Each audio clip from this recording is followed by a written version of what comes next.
Well, I just want to say that I'm probably the least qualified to speak about Colin Bowen's most recent deployment to Afghanistan, because I was actually his company commander back in from 1999 to 2002, and I was, he came to the Maryland National Guard under my command in Charlie Company, and right away he was recognized as a valuable asset to our unit, and certainly one of our star performers as a team leader. And it didn't take him long to matriculate to his current rank, in less than, I guess, 5 years now. So, the thing I remember about Colin is we, as Charlie Company, we would always form a team to head to Washington to conduct the Army 10-miler. And, myself and First Sergeant Jeff Lowe, who's with us today, Colin, of course, year after year.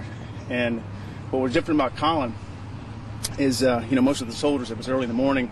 We'd come down, meet at about 6 a.m., assemble for the race, and start at 8 a.m. and run, of course, 10 miles.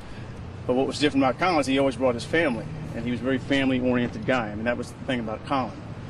And, he'd have his kids at the time. They were in one of them, I think Gabriella was still in a baby carriage, and there they'd be at the finish line, waiting for Colin and the rest of us, of course. And of course, Colin, being a faster runner than most of us, he'd end up beating us to the finish line. But he was always, united with his family upon completion of the race.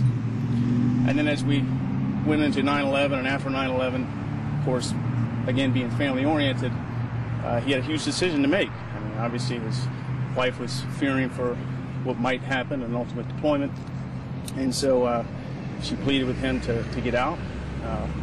Colin came to his chain of command, and after consultation with leadership, myself, First Sergeant Lowe, and other members of the battalion, he made the decision, ultimately it was his, to remain in service.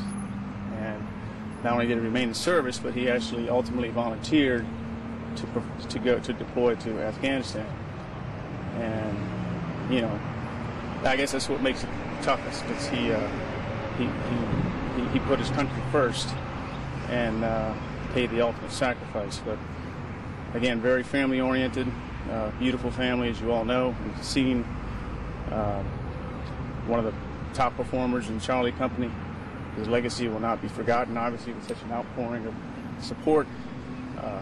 I'm one of several commanders that are in there. There's a previous commander. There's everybody up until his current chain of command are with him to pay his respects. So that's what I know of Colin. If you could say any words to them to comfort them over the loss of a wonderful husband and a father, what would you say that they can always carry with them about this man? Well, I guess, you're at a loss of words, at least I am, with what to say to a mother and a wife that no longer has the support of her husband with him.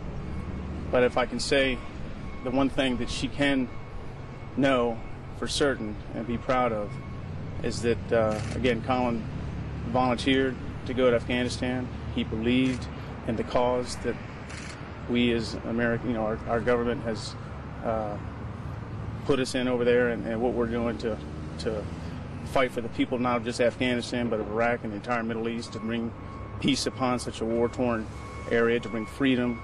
So if she can just see, hopefully, some of the many positive things that have come out of that region, to include democracy and freedom amongst the people, and removing the oppression that was over them. If she can just see small glimmers of that and know that her husband played a huge role in that, and take comfort with that, I would say.